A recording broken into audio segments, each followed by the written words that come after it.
আসসালামু আলাইকুম প্রিয় দর্শকরা। আমরা যখন বিভিন্ন জায়গায় ঘুরতে যাই, ভ্রমণ করতে যাই, তখন বিভিন্ন বিচের মধ্যে এরকম সি ফুড দেখা যায়। তা আমরা অনেক সময় পছন্দ করে খেয়ে থাকি। কিন্তু আপনারা কি জানেন এই সি ফুডের মধ্যে কত কি থাকে? আমরাও এই সি ফুড নিয়েছিলাম এবং আমাদের চোখের সামনে করে নিয়েছিলাম। নেওয়ার পরেও যে কি হয়েছে তা আপনাদেরকে আমি ভাষায় বলে বোঝাতে পারব না। এই সি ফুড গুলোর মধ্যে ছিল অনেক একদম কালো, কালো। ময়লাগুলো ভালো করে পরিষ্কার করে নাই। তাছাড়া এরা এখানে এই যে কাঁকড়া দেখতেছেন এটা উপর দিয়ে যেটা প্রেজেন্টেশন করছে, এই কাঁকড়া গুলোর মধ্যে একদম মাংস থাকে না। আর তারা যে সি ফুড গুলো বিক্রি করে, এই যে মানুষটা দেখতেছেন, এই যে সি ফুড গুলো বানাচ্ছে, তা কয়দিন আগের তা আমি না খেলে কখনো বুঝতে পারতাম না। আমি যখন এটা দেখতে একরকম লাগে, যখন খাবেন তখন বুঝতে পারবেন এটা স্বাদটা কিরকম আসলে। এবং এটা কয়দিন আগের বা কয়দিন পরের ভালোভাবে পরিষ্কার করছে কিনা, এটা উপর থেকে দেখে ভালোভাবে বোঝা যায় না। আর এরা হচ্ছে মূলত এদের অনেক বড় একটা সিন্ডিকেট থাকে।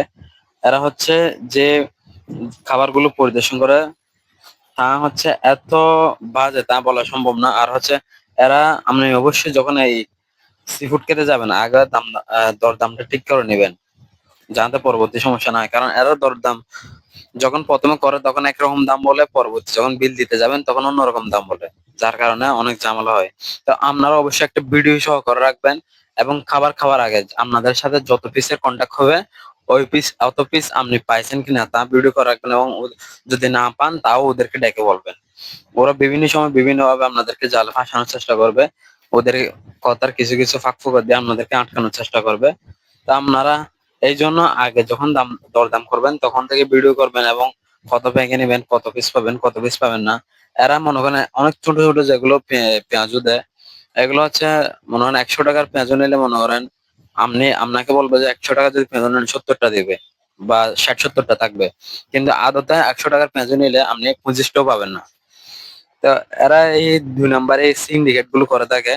তা আপনারা এগুলো থেকে সতর্ক থাকবেন এবং আপনারা এই সি ফুড গুলো আহ, যখন করবেন দেখবেন বাছাই করে অবশ্যই নিজেদের চোখে যাচাই বাছাই করে নিজের সামনে যাচাই বাছাই করে তৈরি করে নেবেন, যাতে এরা এগুলোর মধ্যে কোনো ভেজাল মিশাতে না পারে। কারণ এরা দেখা একরকম, দেয় অন্যরকম।